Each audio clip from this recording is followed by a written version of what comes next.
प्रणाम आचार्य जी। मेरा क्वेश्चन आज के सत्र से है कि डिसिप्लिन वर्ड को किस कंटेक्स्ट में समझा जाए। सत्य का शिष्य होना। डिसाइपल माने क्या होता है? शिष्य। वो गुरु है, मैं चेला। वो जिधर भेजेगा उधर चला जाऊंगा। समय का गुलाम नहीं हूं, सत्य का गुलाम हूं। हम सोचते हैं जो समयबद्ध हो गया वो अनुशासित है। नहीं, जो सत्यबद्ध है वो अनुशासित है। हमने बहुत मूर्खतापूर्ण चीजों को डिसिप्लिन या अनुशासन का नाम दे दिया है। सही समय पर उठ रहा है, सही समय पर खा रहा है, जो बोला जाए वो कर रहा है, इसको हम बोल देते हैं कि अनुशासन है, डिसिप्लिन है। ये वो सब नहीं है। ये मुर्दा होने की निशानी हो सकती है, सावधान।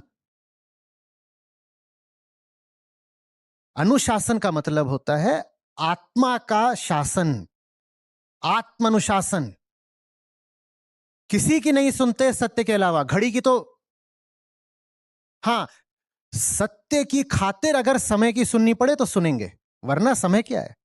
हम समय के थोड़ी गुलाम हैं कि हम कहते हैं कि सुबह 4 बजे उठते हैं, पिछले 32 साल से तो हम डिसिप्लिन्ड हैं। ये कोई डिसिप्लिन वगैरह नहीं है, लोक धर्म है। हाँ, बिल्कुल हो सकता है कि 4 बजे उठना भी पड़े तो उठ जाएंगे, पर किसकी खातिर उठेंगे? सत्य की खातिर। हम समय के पीछे नहीं चलते, हम समाज के पीछे नहीं चलते। पर जो समाज के पीछे चले हम उसको भी डिसिप्लिन्ड बोलते हैं, जो समय बांध कर चले हम उसको भी डिसिप्लिन्ड बोलते हैं। न समय के पीछे चलते न समाज के पीछे चलते, हम सच्चाई के पीछे चलते हैं, उसको कहते हैं अनुशासन या डिसिप्लिन। अक्सर जो लोग डिसिप्लिन्ड दिखते हैं उनका ये डिसिप्लिन झूठा है, उनका ये अनुशासन वास्तव में अहंकार का शासन है या समाज का शासन है। उनका जो अहंकार है वो समाज द्वारा शासित है या परंपरा द्वारा शासित है या मान्यता द्वारा शासित है या भय द्वारा शासित है। किसी भय के कारण वो रोज 8 बजे ऑफिस पहुंच जाता है और डिसिप्लिन कहलाता है। दो कौड़ी का अनुशासन है ये तो भय का शासन है। ये तो भय का शासन है, इसमें कहां आत्मा है, इसमें कहां सच है?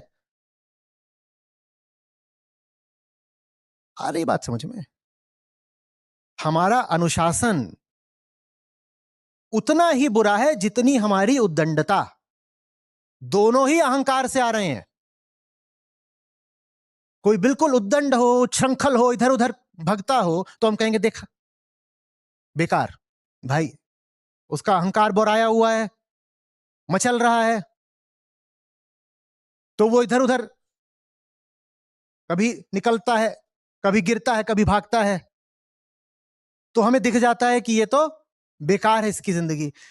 लेकिन वही अनुशासन जब हमें दूसरे रूप में उसको डरा दो, वो सहम जाए बिल्कुल, या उसके भीतर लालच पैदा कर दो भारी, या उसको किसी मान्यता से बांध दो और फिर वो घड़ी देखकर काम करने लगे या अपने मालिकों का मुंह देखकर काम करने लगे, हुक्म बजाने लगे, आज्ञा पालन करने लगे, तो तुम क्या बोलोगे? ये बहुत डिसिप्लिन्ड है, अनुशासित है। ये बहुत गलत बात बोल दी। ना वो डिसिप्लिन्ड है ना वो अनुशासित है, वो सिर्फ डरपोक है, कायर है, सहमा हुआ है बेचारा, या मुर्दा हो चुका है। समय ने उसको ऐसा बांध दिया है कि अब जंजीरें तोड़ने का साहस नहीं बचा उसके पास, घड़ी से लटक गया है।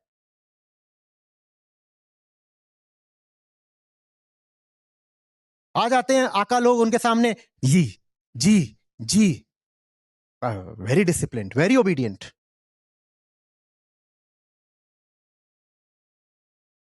उसके विपरीत जाना भी कोई अच्छी बात नहीं है, क्योंकि केंद्र तो हाँ, तो उद्दंडता का समर्थन नहीं कर रहा हूं। चंचलता का समर्थन नहीं कर रहा हूं, विचलन का भी समर्थन नहीं कर रहा हूं, केंद्र समझा रहा हूं। अहंकार के केंद्र से तुम बहुत अनुशासित होकर भी चल रहे हो तो वो अनुशासन है ही नहीं, वो कुछ और है।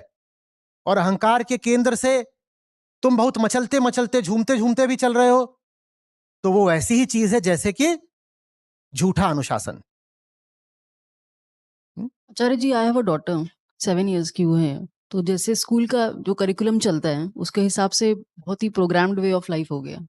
जो प्रोजेक्ट्स हैं, जो सब है, अब एक एडुकेशन जब तक बेसिक होता है तब तक, मतलब ये एक वेब अब में ये लगता तो है वही कि है, हाँ, जन्म लिए का दंड है कि जो स्कूल ने डिसिप्लिन की डेफिनेशन दी है कुछ हद तक तो माननी पड़ेगी अगर वो स्कूल में एनरोल्ड है, ठीक है।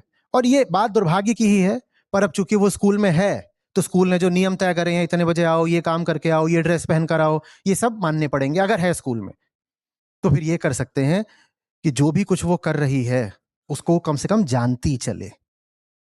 ये अधिक से अधिक है जो अब करा जा सकता है कि अगर 8 बजे सुबह जाना है तो उसके पीछे अगर थोड़ा बहुत कुछ समुचित कारण हो सकता है तो उसको समझा दिया जाए, ताकि कहीं इस स्कूली व्यवस्था से निकलते निकलते वो बिल्कुल ही चेतनाहीन ना हो जाए, ताकि उसको ये पता रहे कि अगर मैं कुछ कर रही थी, स्कूल मुझसे कुछ करवा रहा था, तो उसके पास थोड़ी हद तक कम से कम कुछ वाजिब वजह थी।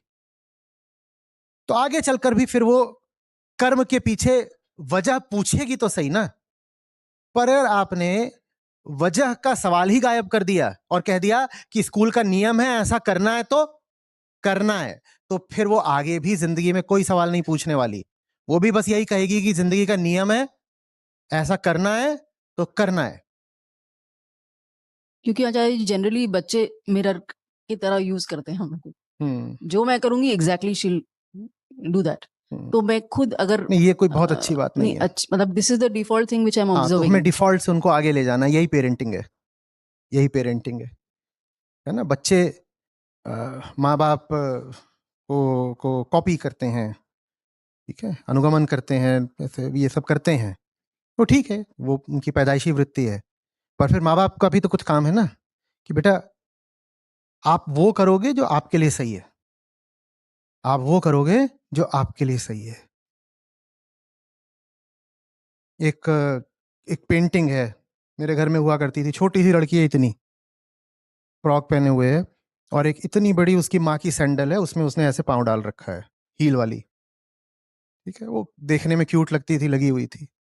समझाना पड़ेगा, बेटा आपके लिए नहीं है, इशारा समझिए।